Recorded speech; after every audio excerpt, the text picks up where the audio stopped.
If you look at the zero, number one, just the shape of it, it moves in circle.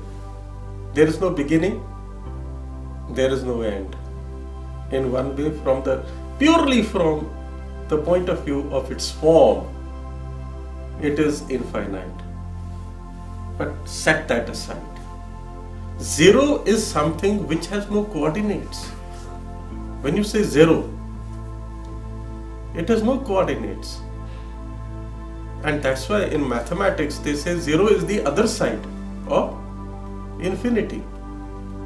It is the obverse side of infinity.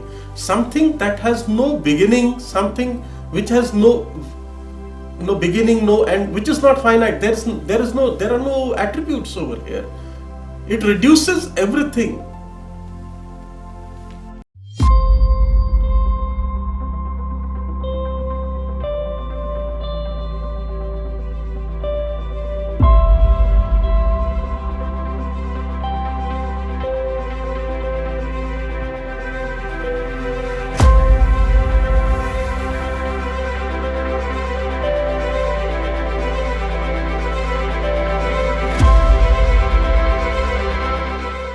The right hand side where you have 0 is equal to x plus minus x. This x plus minus x is the reality which we are living.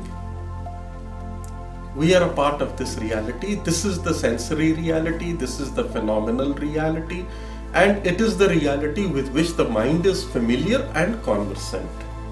The phenomenal reality, this is the reality with which the mind is conversant. Now the question is,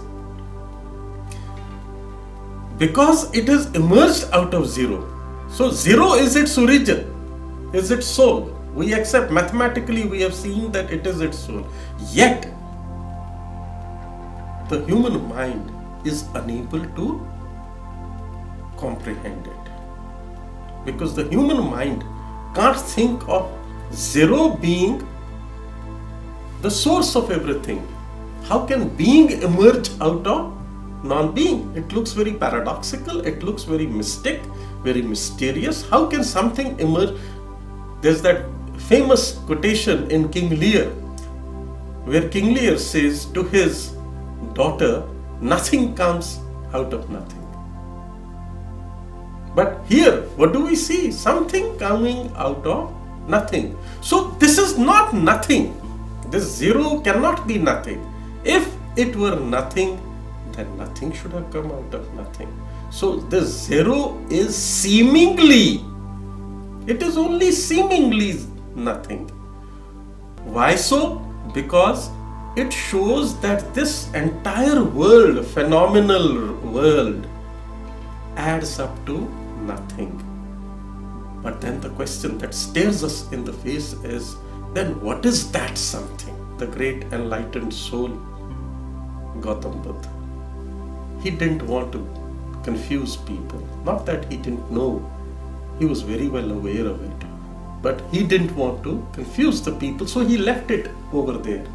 He said everything comes out of Shunya is the basis of all this existence. But let me explain it to you. When you go into mystic trance, when you meditate, and this is based on my own experiments with consciousness and the self, first-hand experience. I was meditating, and as I was meditating, I went into a deep state of repose, calmness, quietness, silence, peace. That was the preliminary stage. As the peace and silence deepened, consciousness of being started dissolving. I started dying. I wasn't. in a moment, in a split second,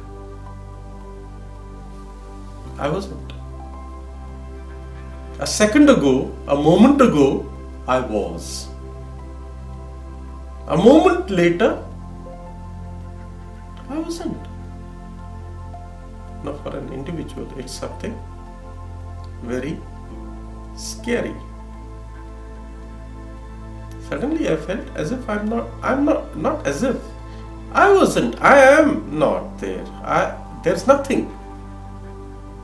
Nothingness. Totally nothingness. I counseled myself. Don't get scared. Don't panic. Observe. Be a drishta, a spectator. Just spectate.